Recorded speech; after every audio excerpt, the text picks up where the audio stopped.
Thank you very much for this speech. I joined the whole of this Parliament in opposing violence in all its awful forms. Thank you very much for naming some.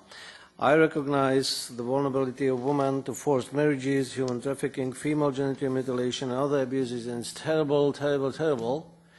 But also, unfortunately, I have to say that the speeches which were given these were ideologically biased as well on completely the other side. So we are explaining there are some unbalanced arguments, and this convention has done little to help women who are suffering in some countries that had ratified it even, for example, Turkey. It sets men and women against each other, and this tool is a Brussels dictate kind of that is not solving the problem, but rather making many new legal complications. It's not only one argument. There are 14 countries against you. Know that pretty well.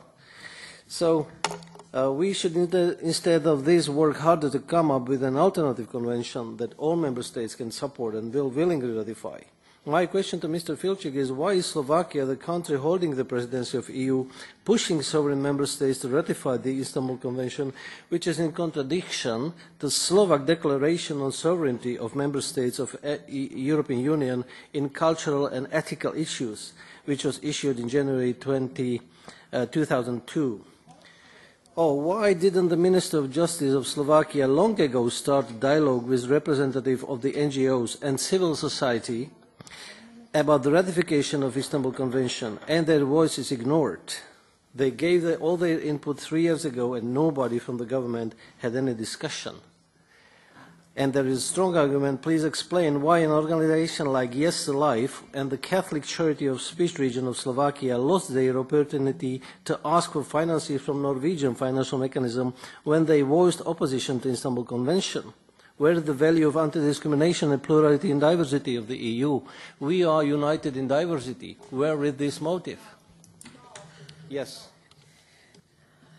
Thank you. And the last speech for the Council, Mr. Filčík, 1 minute. Yes, thank you. I would just like to say, or to remind some honourable members that the decisions in the Council are made by the Member States. They are not made by anybody else. And if the Member States should decide to sign and conclude the Convention, then that is the effect that this decision will have. But obviously we still don't know what the scope of accession will be, so that's also one of the matters to look forward to.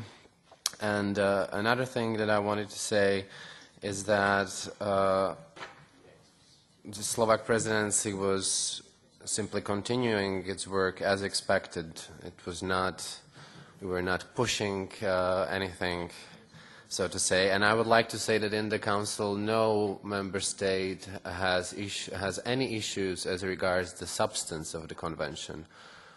All discussions were revolving around the competences of the Union and as they are reflected in the Convention. No member state delegation has mentioned any issues with its content. Thank you.